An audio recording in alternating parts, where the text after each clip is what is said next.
Hey everyone, welcome to my channel.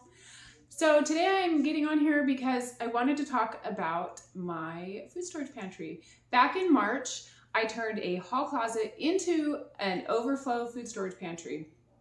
And I did this because my kitchen was getting cluttered and I didn't want buckets of flour and oats just sitting around my kitchen and my dining room.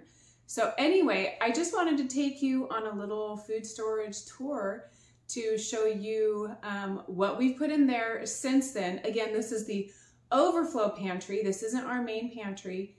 And we only buy what we eat. So we regularly rotate through the food that's in there. So let's go check it out. Okay, so starting with the top shelf, I've got some olive oil and some coconut oil stores for a very, very long time. I've actually even heard it stores indefinitely, but we go through it too fast to know that. And then I have, that is 30 pounds of flour right up there. I keep this kind of syrup around.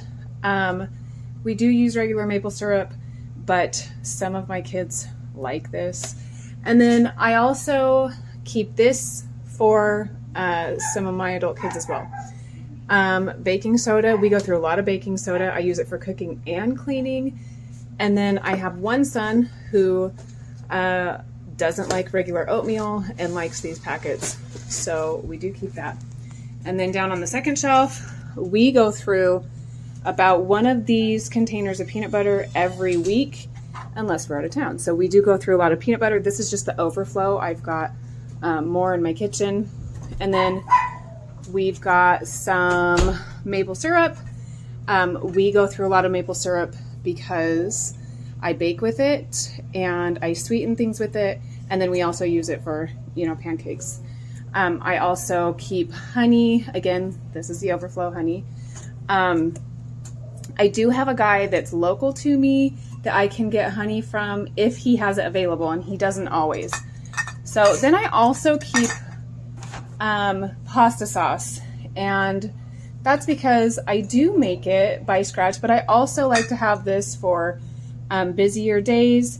I don't just use it for pasta. I also use it for things like pizza. I use it, as pizza sauce. I've also used it for sloppy joes, where I just add other seasonings and spices to it to get that sloppy joe flavor. I always keep pasta. This is the overflow. And then I also keep canned chicken. I've got 3 of these. As we know, it's hard to find chicken. So I just always like to have canned chicken available. We typically only put it on pizzas. It's a ranch parmesan chicken pizza. And this is the chicken I like to use. It's the one that my family likes. And then I don't make homemade mayo. It's one thing that I just haven't done. So I do keep extra mayo on hand. Okay, and then the third shelf, these are some buckets. This is some hard red wheat berries. And this one is just some all-purpose flour. I like to have both. And then I do have this 8-pound bag of pinto beans. And then over here, I have these old-fashioned oats. I actually have 3 containers because I have another container here. Now, I like to buy the big 25 or 50-pound bags, but unless I get it from Azure or when I visit my kids in Virginia, there's a store there called Sharp Shopper. I can get it there. Other than that, I don't have anywhere near me that sells big bags, so I have to buy these little containers. And then next, I've got just a couple bags of brown sugar and 2 10-pound bags of white sugar. We don't go through a ton of sugar, but I do use it. So that's the overflow. And then down on this bottom shelf, I've got some more hard red wheat berries right there. I've got more here. And then this is white rice. And then down on the floor, I've got a couple containers of coconut water. Me and my granddaughter actually love this coconut water. So when I can find it, I get it. I can't always find it though. So yeah, I try and stock up when I can. And then I got some coconut milk. and I've got some soy milk. Now, if you've watched any of my videos where I'm baking or cooking, I'm using plant-based milk. I am lactose intolerant, as well as several of my family members. So we only have 2 people in our house that drink regular milk. The rest of us drink plant-based milk or homemade plant-based milk. And then over here, I just have an extra bag of some dog food and dishwasher detergent and extra toilet paper, because everybody needs extra toilet paper. So that is everything.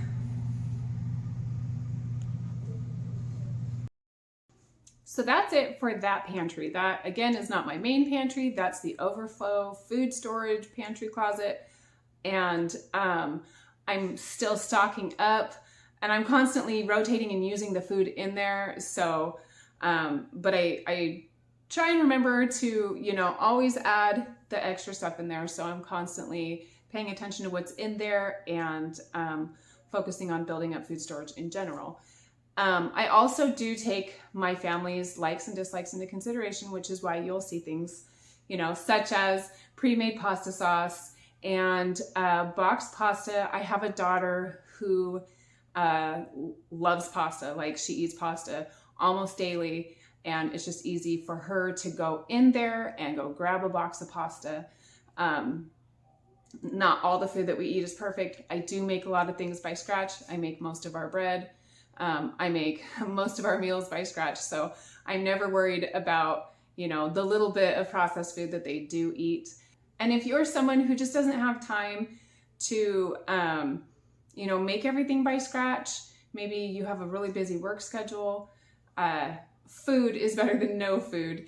And I always feel that a jar of pasta sauce and a box of wheat pasta is still better than getting fast food. So I also do have a big garden outside.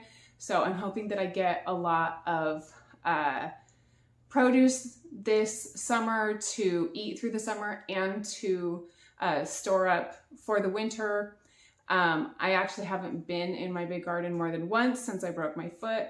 So I just really had to rely on my family members to at least water it. But anyway, anything that gets canned or dehydrated from my garden, the overflow will also go in that pantry. Well, whatever I can fit. But I do really feel that food storage in general is really important.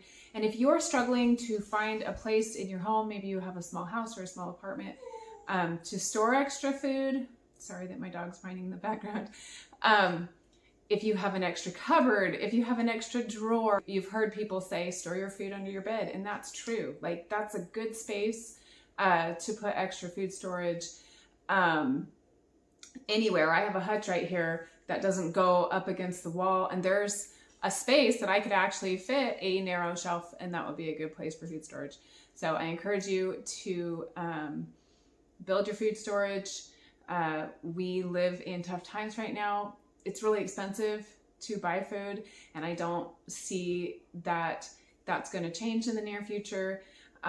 What you buy now and the price you pay now is still going to be cheaper than maybe what you buy in a month. Anyway, I hope that you enjoyed this video, and I hope you have a really great day, and I will see you next time. Bye.